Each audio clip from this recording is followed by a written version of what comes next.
దాదాపు 4 ఏళ్ల కిందటి కేసు కొలిక్కి వచ్చింది. బెంగళూరులోని ఓ ఏటీఎంలో మహిళపై దాడి చేసిన వ్యక్తిని చిత్తూరు జిల్లా మదనపల్లిలో పోలీసులు అదుపులోకి తీసుకున్నారు.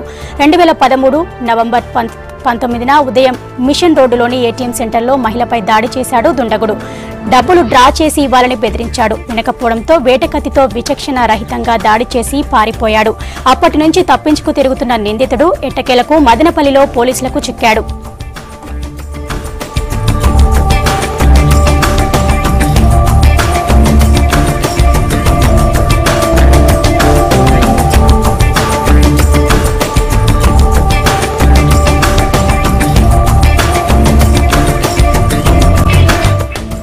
మిషన్ రోడ్డులోని కార్పొరేషన్ బ్యాంకులో మేనేజర్గా పనిచేస్తున్న జ్యోతి ఉదయ్ డబ్బులు డ్రా చేసేందుకు ఏటీఎంలోకి వెళ్లారు.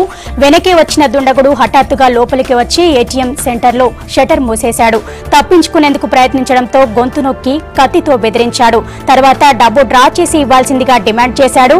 ఆమె నిరాకరించడంతో వేట కత్తితో దాడి చేసి పారిపోయాడు. నిందితుడి నేర చరిత్రపై ఆరా తీస్తున్నారు పోలీసులు.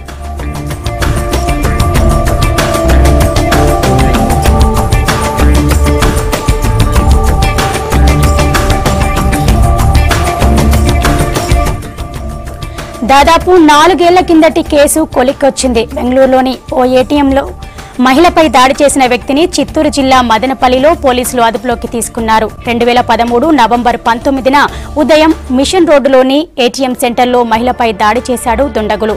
డబ్బులు డ్రా చేసి ఇవ్వాలని బెదిరించాడు. వినకపోవడంతో వేటకత్తితో విచక్షణ రహితంగా దాడి చేసి పారిపోయాడు.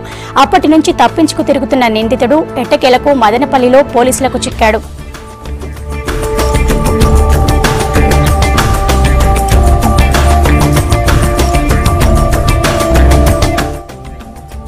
మిషన్ రోడ్డులోని కార్పొరేషన్ బ్యాంకులో మేనేజర్గా పనిచేస్తున్న జ్యోతి ఉదయ్ డబ్బులు డ్రా చేసేందుకు ఏటీఎంలోకి వెళ్లారు. వెనకే వచ్చిన దుండగుడు హఠాత్తుగా లోపలికి వచ్చి ఏటీఎం షట్టర్ మూసివేశాడు. తప్పించుకునేందుకు ప్రయత్నించడంతో గొంతు నొక్కి కత్తితో బెదిరించాడు. తర్వాత డబ్బు డ్రా చేసి ఇవ్వాల్సిందిగా డిమాండ్ చేశాడు. ఆమె నిరాకరించడంతో వేటకత్తితో దాడి చేసి పారిపోయాడు. నిందితుడి నేర చరిత్రపై ఆరా తీస్తున్నారు పోలీసులు.